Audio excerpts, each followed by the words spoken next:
क्या आप जानते हैं कि भक्ति में सिर्फ आस्था ही नहीं बल्कि विज्ञान से भी आगे का गहरा ज्ञान छुपा होता है। आज की यह चौपाई हमें यही रहस्य समझाती है।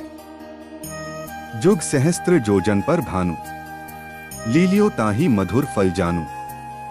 इस चौपाई में गोस्वामी तुलसीदास जी बाल हनुमान जी की लीला के माध्यम से एक अद्भुत तथ्य बताते हैं। बाल हनुमान जी को सूर्य इतना दूर होते हुए भी एक मधुर फल जैसा दिखाई देता है और वे उसे लील लेते हैं। यह सिर्फ कथा नहीं है, यह संकेत है। जब हम इस चौपाई को संख्याओं के माध्यम से समझते हैं तो एक अद्भुत तथ्य सामने आता है।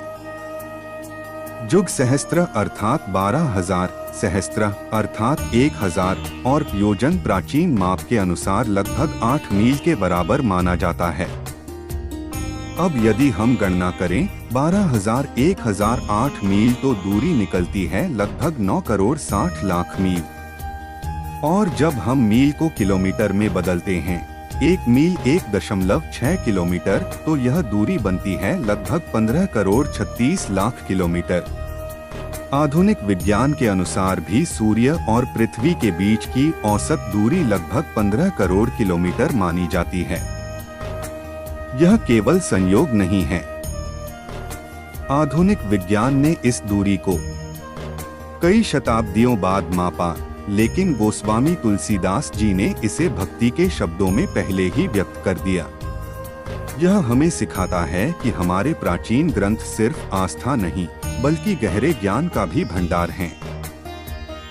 आज जब हम विज्ञान पर गर्व करते हैं तो यह चौपाई हमें याद दिलाती है कि हमारे शास्त्रों में ज्ञान और भक्ति हमेशा साथ साथ चलते आए हैं। और जीवन में भी जब हम डर छोड़कर विश्वास के साथ आगे बढ़ते हैं तो सबसे बड़ा लक्ष्य भी छोटा लगने लगता है।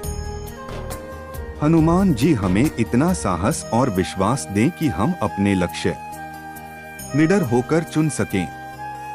जय बजरंग बली।